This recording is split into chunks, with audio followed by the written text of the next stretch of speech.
Good afternoon. My name is Yvan Baker. I'm the Member of Parliament for Etobicoke Centre, and it's an honour to be here with our Prime Minister and our Minister of National Defence, Anita Anand. I'd also like to acknowledge the presence of Alexandra Hitchie, the President of the Ukrainian-Canadian Congress. We are gathered on the traditional territory of many nations, including the Mississaugas of the Credit, the Anishinaabeg, the Chippewa, the Haudenosaunee, and the Wendat peoples. Just over 31 years ago, Ukraine declared its independence, and I was with my grandfather Yvan that day. My grandparents lived in Ukraine during the Soviet regime, and my grandfather, like millions of his generation, like millions of prior generations, risked everything for a free and independent Ukraine. So you can imagine when Ukraine declared its independence on that day in 1991, this might have been the proudest day of his life. But he also said to me that day something I'll never forget. He said, now that Ukraine is independent, we need to continue the fight for Ukraine's independence. I was 14 years old at the time, and I remember saying to him, Dido, what are you talking about? The Ukrainian government has declared independence, the people want it, the international community supportive, it's over, you've won. I said, you are wrong. And of course, I was wrong. In 2014, Russia twice invaded Ukraine, and a year ago to this day, Russia began its further full-scale invasion of Ukraine. When I speak to people in the community, when I speak to Canadians about the war, first and foremost, what I hear about is the horror, the hundreds of thousands of victims, the bombs raining down on apartment buildings, on hospitals, on kindergartens, women and children being killed, tortured, and raped by Russian soldiers. But I also hear stories of great courage, of people of all ages, even the elderly, picking up weapons to defend their homeland in Ukraine, or Ukrainians leaving their professions and leaving their families to go fight, or outmanned and outgunned, holding the line against a much larger military, even if it means certain death. But there's one other thing I hear from Canadians, and that I sincerely believe, is that this war is not just about Ukraine, it's about all of us. That Ukrainians are not just fighting for their security, they're fighting for global security, and they're fighting for Canada's security. So as we mark this anniversary, I hope that we take the opportunity to mourn the victims, that we honor the courage of the Ukrainian people, and that we redouble our efforts to ensure that history does not repeat itself again, that we are not back here a year from now marking a second anniversary, so that we do everything possible to ensure that the Ukrainian people win and that we all win. Canada's support for Ukraine has been unwavering, and our Prime Minister has been leading us in that. And I'd like to take this opportunity to thank you, Prime Minister, for your leadership in that. I think Canadians can be incredibly proud of the contribution that Canada has made, the role that Canada has played in supporting Ukraine and the Ukrainian people and supporting security and democracy around the world. A big part of the support that Canada has provided has been military assistance. And of course, the person leading that work has been our Minister of National Defence, Anita Anand. And so I want to thank you, Minister, for your relentless work to make sure we provide Ukraine with the military support that it needs. And with that, I'd like to invite our Minister of National Defence, Anita Anand, to say a few words.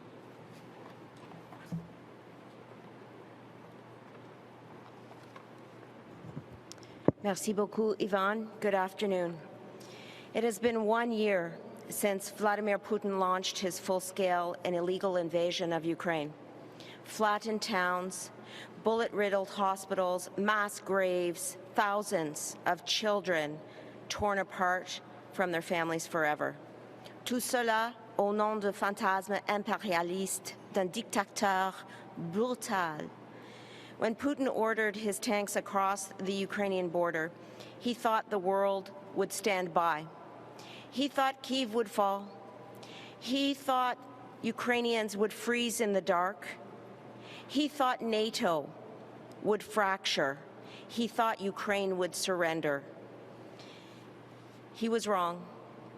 For every bomb, missile, and mercenary Vladimir Putin has dropped down, we have seen the Ukrainian spirit rise up. Ukraine's military has retaken thousands of square kilometers of territory, from Kharkiv to Kherson to Kyiv. Un an après le début de la guerre de Poutine, le monde voit que le cœur des Ukrainiens est fort, que leur détermination est résolue et que l'Ukraine ne sera pas vaincue. Canada has stood with Ukraine from the very beginning. And by that I mean since 2015, the Canadian Armed Forces have trained over 35,000 members of the Ukrainian Armed Forces. The Canadian Armed Forces have also transported more than £7 million of aid on behalf of our allies. And we have also provided more than $1 billion of military aid, from tanks to armored vehicles, air defense capabilities, artillery, and more. I was in Kyiv last year, weeks before the full-scale further invasion. What I saw there was remarkable. Children, parents, teachers, doctors, nurses, all standing resolute. And then when I was back in Kyiv and Irpin last month, I witnessed again their unshakable courage. And the bottom line is that Ukrainians are fighting valiantly for their homeland, for their sovereignty, and for their territorial integrity. But they are also fighting for us, because they are fighting for democracy itself. So to our Ukrainian friends and partners, I say this: you can trust that Canada stands shoulder to shoulder with you in the short and the long term. Le Canada sera là aussi longtemps qu'il le faudra, so that Ukraine can declare victory. Slava Ukraini. I would now like to ask the Prime Minister to take the podium. Thank you. Merci.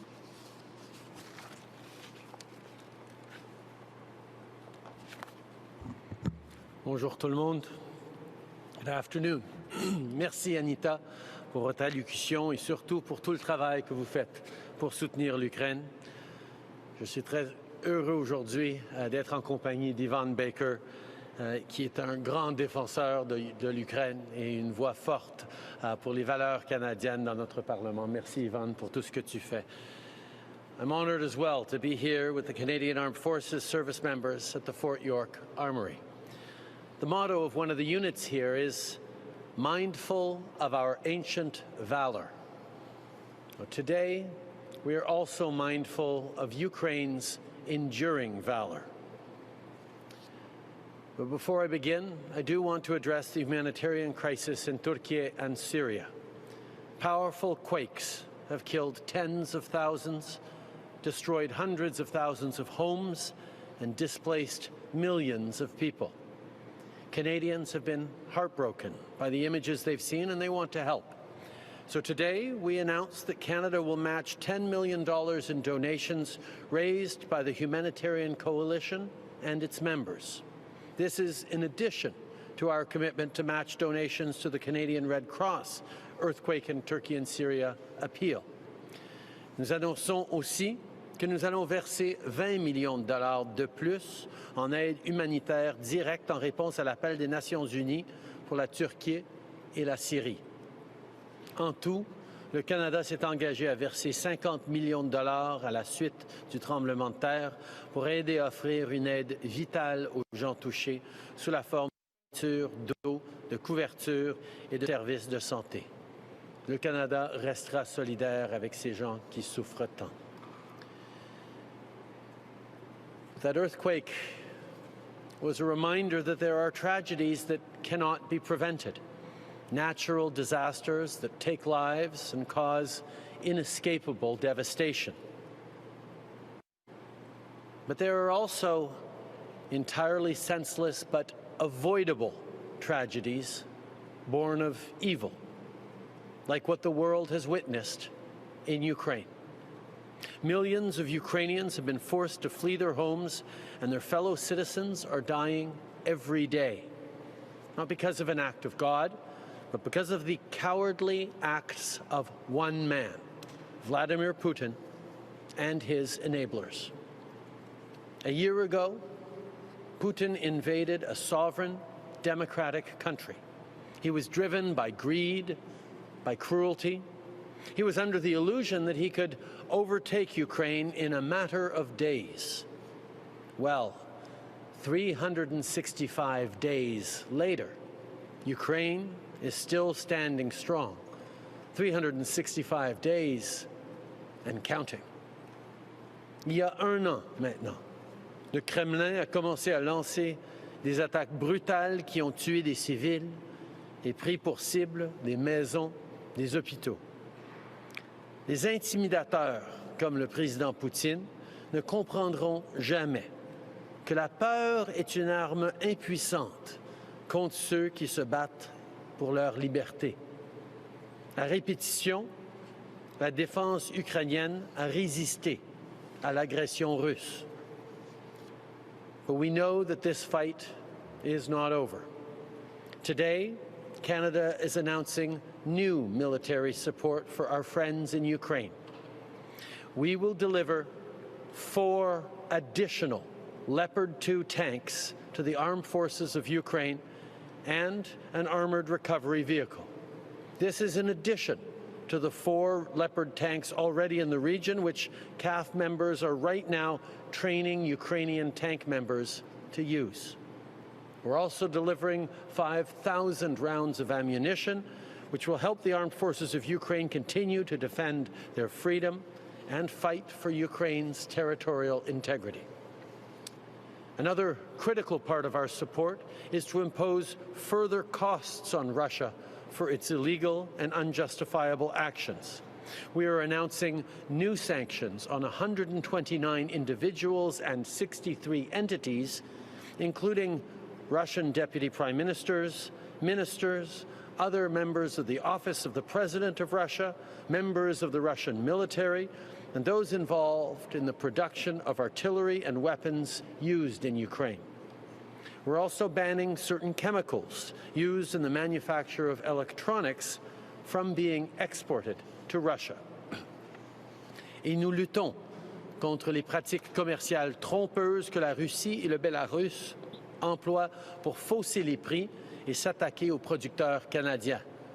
Depuis le début, ces 2 pays mentent au sujet de l'invasion et ils mentent au sujet de la valeur de leurs marchandises. En réponse à cela, nous donnons à l'Agence des services frontaliers du Canada de nouveaux outils pour protéger l'intégrité de nos marchés et surtout protéger les producteurs canadiens contre ces interventions malhonnêtes. Le Canada a mené la charge à l'échelle mondiale pour instaurer le régime de sanctions le plus sévère qui n'a jamais été imposé à une grande économie et pour réduire la capacité du président Poutine à financer cette guerre illégale. I want to be clear, however, that our quarrel is not with the people of Russia or of Belarus. Many brave people in these countries are standing up to their dictators. And we see it here at home, too, with Russian Canadians supporting Ukraine and calling for an end to this unjust invasion. Vladimir Putin made a grave miscalculation when he launched his war of aggression. He underestimated Ukrainians, and he underestimated the solidarity of their friends around the world. He wanted to threaten and weaken NATO and democracies around the world, but today we are stronger and more unified than ever. Aux Nations Unies, une majorité écrasante de pays ont maintes fois voté pour condamner la guerre et réclamer qu'elle prenne fin. Encore une fois, ils l'ont fait encore une fois hier. Et la Cour pénale internationale poursuit son enquête sur les crimes de guerre commis par la Russie en Ukraine. Together with our friends and allies, we are holding Putin and his henchmen to account. And we are delivering critical and significant support to Ukraine. Momentum is on Ukraine's side. They've launched astonishing counteroffensives, reclaimed territory, and forced Russian troop withdrawals. To date, Canada has provided more than $5 billion in support to Ukraine and its people. And we're the only country to issue Ukraine sovereignty bonds, which Canadians purchased to support the government of Ukraine directly. The impacts of these are being felt on the ground by soldiers and by citizens. We've provided military training for more than 35,000 members of Ukraine's security forces through Operation Unifier. We've delivered M777 howitzers that have helped Ukraine secure victories in key battles. We've committed over 200 Canadian-made armoured vehicles that are helping soldiers defend the border in northern Ukraine. Nous avons acheté un système national de missiles surface-air perfectionné pour renforcer la défense ukrainienne contre les raids aériens russes. Nous avons fait don de 8 chars d'assaut en collaboration avec nos alliés pour aider l'Ukraine à gagner sur le champ de bataille. Nous avons imposé des sanctions à plus de 2400 personnes et entités et notamment pris les devants pour imposer des sanctions à la Banque centrale russe. Our support is also helping provide stability in Ukraine in the face of war, so that schools and hospitals can stay open, so that the heat and lights will stay on through the winter, and so that the government of Ukraine can continue supporting its people. Le Canada est solidaire de l'Ukraine depuis le début de ce conflit, quand la Russie a annexé illégalement la Crimée et déclenché un conflit dans l'est de l'Ukraine. Et nous allons rester solidaires de l'Ukraine. Ce matin, mes homologues du G7 et moi avons discuté directement avec le président Zelensky.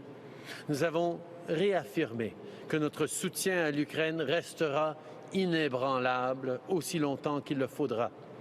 Nous avons appelé la Russie à retirer immédiatement, complètement et sans condition ses forces militaires du territoire ukrainien à l'intérieur des frontières internationalement reconnues du pays.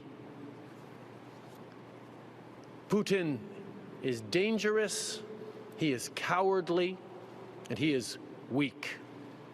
His brazen disregard for human life, his irresponsible rhetoric, and his willingness to inflict terrible violence on innocent people may seem to have no limits. But what is truly without limits is the courage and resolve of those who fight every day for their freedom. The everyday Ukrainian citizens who joined the armed forces, the children who had to be brave and say goodbye to a parent or grandparent so they could be safer here in Canada, the soldiers, nurses, doctors, mayors, postal workers, and so many more who've stayed in Ukraine and continue to serve the place that they call home and preserve the Ukraine that they are fighting for. The journalists on the front lines who tell the stories of this war so that Russian-abetted disinformation and misinformation is called to account.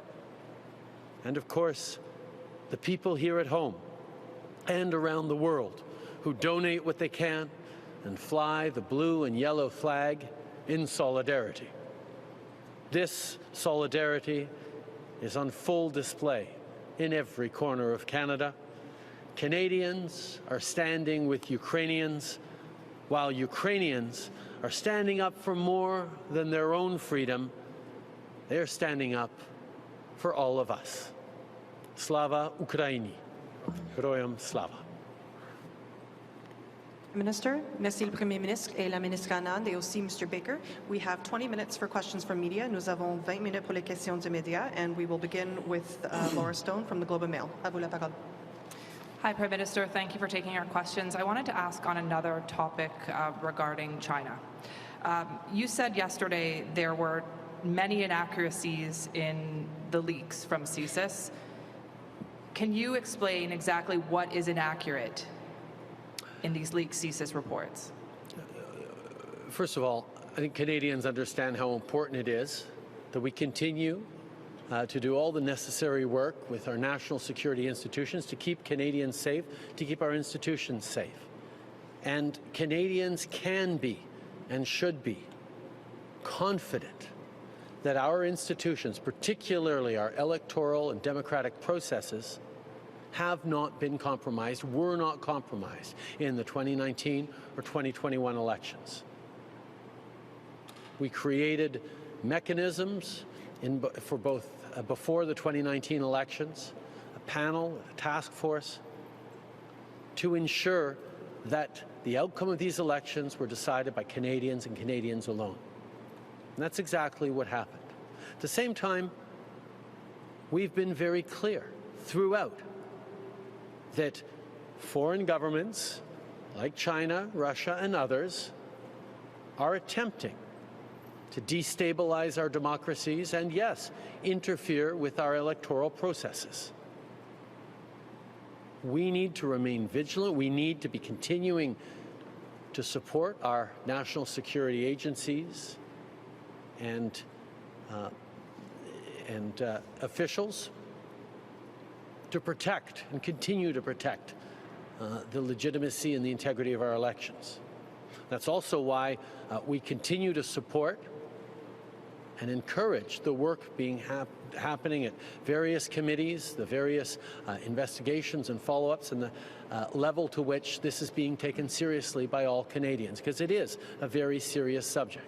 I will highlight, for example, around inaccuracies, that when the National Security and Intelligence Advisor appeared at committee a number of weeks or months ago, she highlighted inaccuracies that were contained in some of these media leaks. But we will continue to respect the importance of national security laws and rules.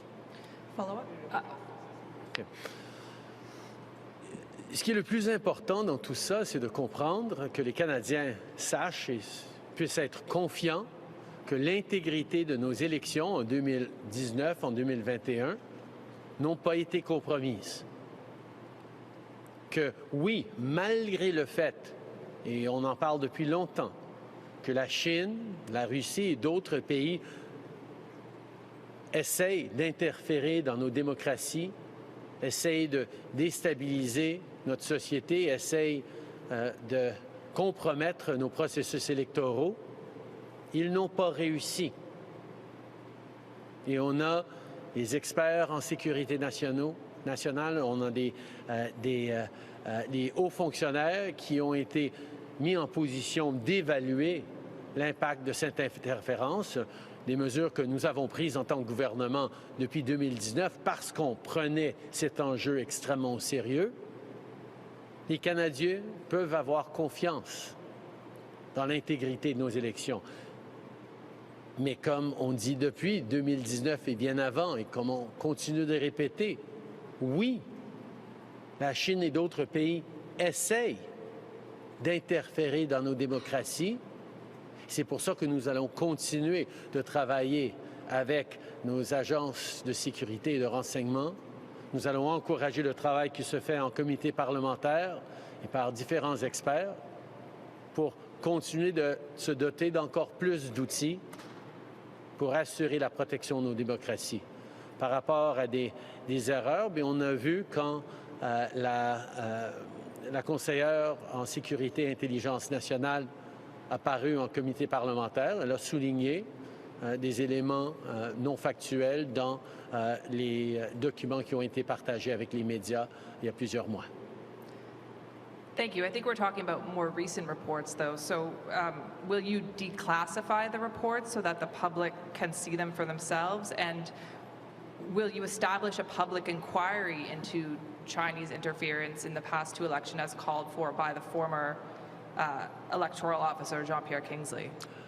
I think it is a very good thing that Canadians are understanding how serious it is that China and other countries are continuing to try to destabilize and influence our democracies and our institutions. That's why we have continually given new resources and new tools, including a panel and a task force that we set up way back in 2019 to ensure that our election integrity held, that our national security experts are able to do the work that Canadians expect them to do. We welcome the work that committees are doing. We'll continue to work to give all the tools necessary to our national security agencies so that Canadians can continue to be confident that we are taking this as seriously as it must be. And I say again, we are taking this extremely seriously and always have. Thank you. Next question. Afternoon, Prime Minister. Candy Shan with CTV National News. I'd like to ask you about the Canada-Ukraine Authorization for Emergency Travel Program, which has provided Ukrainians with visas, the most crucial necessities, while they are seeking shelter and health care. So that federal program is scheduled to end next month. Will that be replaced or extended? Canadians continue to demonstrate every day their solidarity with Ukraine and with Ukrainians. What I saw this morning sitting down with young people who'd come from Ukraine over the past year and years, whether I see the generosity that's happening, whether it's here or Winnipeg or anywhere across the country, of Canadians giving to support people who are fleeing this violence and fearing for their loved ones' lives, the generosity of Canadians, the desire of people across this country to continue to help knows no bounds. A year in, we're all of somewhat mixed feelings. Knowing that Putin was expecting this war to be over in a matter of days or weeks, knowing that he was unable to, despite overwhelming military numbers and advantages and resources, should be a point of deep gratitude and respect to Ukrainians who've stood up to defend the values that underpin all of our democracies, but also is every day an ongoing tragedy for the people of Ukraine who are suffering bombings and hardships and difficulties because of Putin's illegal invasion. So Canada, at its simplest, most simple expression, will continue to stand with Ukraine with whatever it takes for as long as it takes. And in regards to the special travel authorizations, we are looking at right now how the best way for us to continue to support Ukraine and the Ukrainian people, and we will be talking about that in the coming weeks to make sure that everyone knows that Canada will continue to do what is best positioned to continue to help the people of Ukraine. Just a quick follow-up. There are still over 30,000 more applications waiting to be processed. So what's going to happen to those Ukrainians while we are still figuring it out, while the program expired? We are continuing to process applications. We are continuing to respond to the deep desire by Canadians, by communities, by families across this country to do more for the people of Ukraine, and we will. Thank you. Next question. Good afternoon, Prime Minister. Matthew Bingley with Global News. What do you make of Russia's disinformation campaigns trying to weaken support for Ukraine both here and in the West? There's absolutely no surprise that Russia is spreading lies around the world because the truth is so damning to them. They chose to violate the UN Charter and international law. They chose to violate the foundational principles of territorial integrity and sovereignty in an act of cowardly greed and conquest that has proven to be a terrible, terrible error in judgment on Putin's part. Both because he deeply underestimated the strength, the courage, the valor of Ukrainians and their desire to defend their language, their culture, their land, but also because he underestimated the fact that the world would not stand by while he violated the sovereignty, the integrity, and the principles of self-determination of a peaceful democracy. So we will continue to stand for the truth. We will continue to answer his lies and misinformation with truth, and continue to make sure that people all around the world understand what a terrible, terrible act this was by Vladimir Putin in choosing to launch a war by invading Ukraine even further. What more, though, could Canada be doing to effectively counter these disinformation campaigns? Obviously, Canada continues to work with partners around the world on spreading information to the Russian people. who we increasingly see are reeling from the human costs and the economic costs of Putin's illegal war on Russians themselves. We will continue to support brave journalists who are telling the truth, who are sharing actual news and facts around the world. We will continue to ensure that there is no place for the lies that Putin is sharing. We will continue to impress upon Canadians how important it is to be thoughtful and critical as they engage online and are faced with tremendous amounts of misinformation. Prochaine question. Yannick Leopard, Radio-Canada. Sur l'Ukraine, craignez-vous que la Chine s'implique militairement aux côtés de la Russie dans la guerre?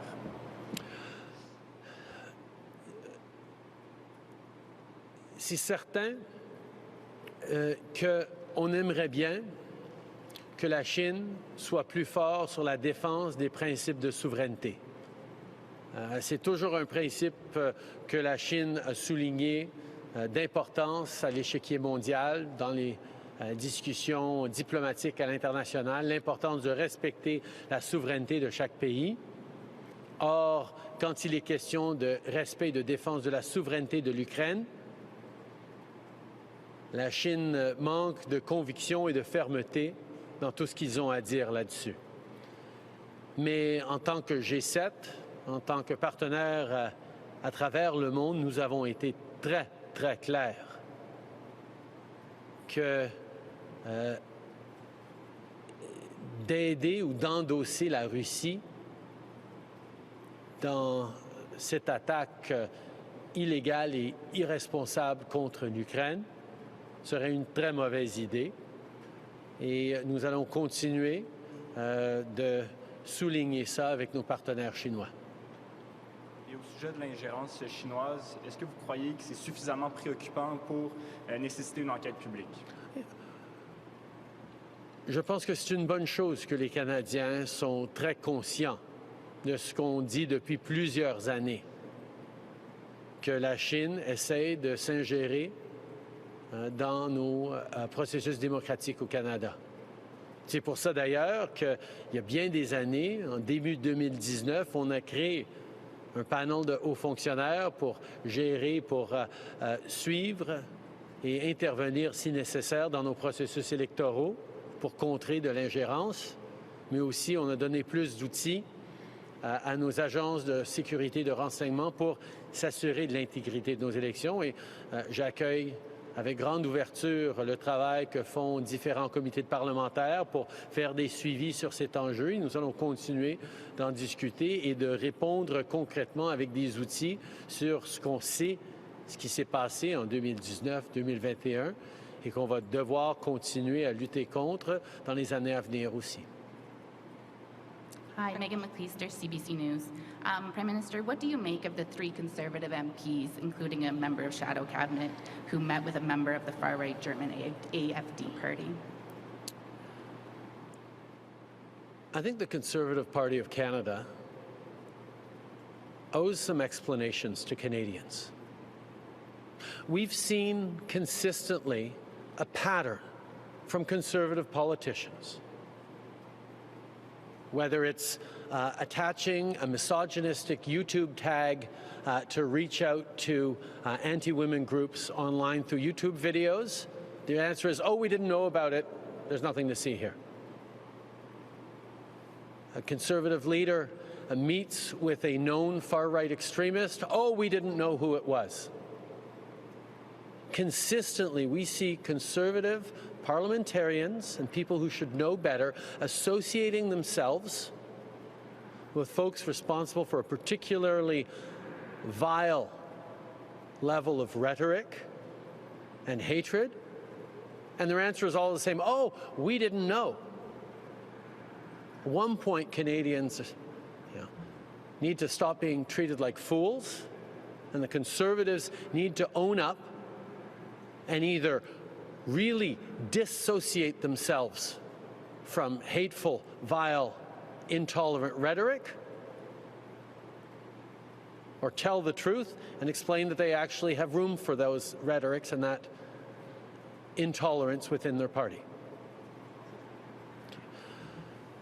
Je pense que le Parti conservateur a besoin d'offrir des explications sincères aux citoyens.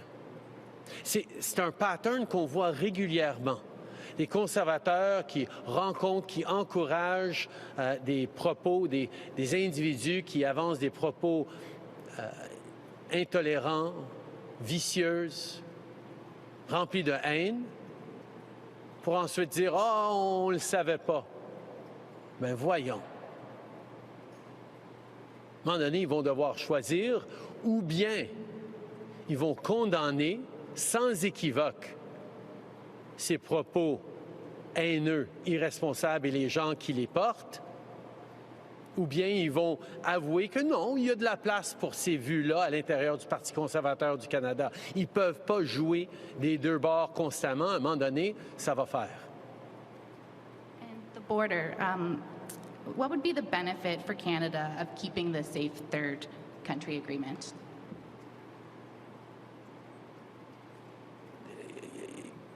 Canada is a signatory to international conventions, and as our values as an open and welcoming country that understands the need to support refugees in the world, to examine the claims of anyone who arrives in this country claiming refugee status. If we didn't, well, the Safe Third Country Agreement simply says that if someone arrives in Canada after having passed through a country that is considered by the United Nations to be a safe country, a country of asylum, well, the rule is, the principle is, people should have claimed asylum in that first safe country they got to. So people traveling to Canada to claim asylum would have needed first to actually claim asylum in the United States. That's what the Safe Third Country does. And it means that anyone who shows up at a border crossing along the Canada-US border who says, I want to claim refugee status to the Canadian officials at the border, gets told, well, actually, you just came from the United States, so you have to claim refugee status in the United States. That's what the Safe Third Country Agreement does. The exception, the loophole that has been found is that if people cross into Canada via Roxham Road or elsewhere and then claim refugee status, we cannot send them back to the United States because they're already in Canada. So the problem isn't with the Safe Third Party Agreement. The problem, Safe Third Country Agreement, the problem is with the fact that we cannot apply it across the entirety of our border between official border crossings as well. And that's what we're working on with the United States to try and fix, so that the principles of the Safe Third Country, which is you claim asylum in the first safe country you get to, continues to hold.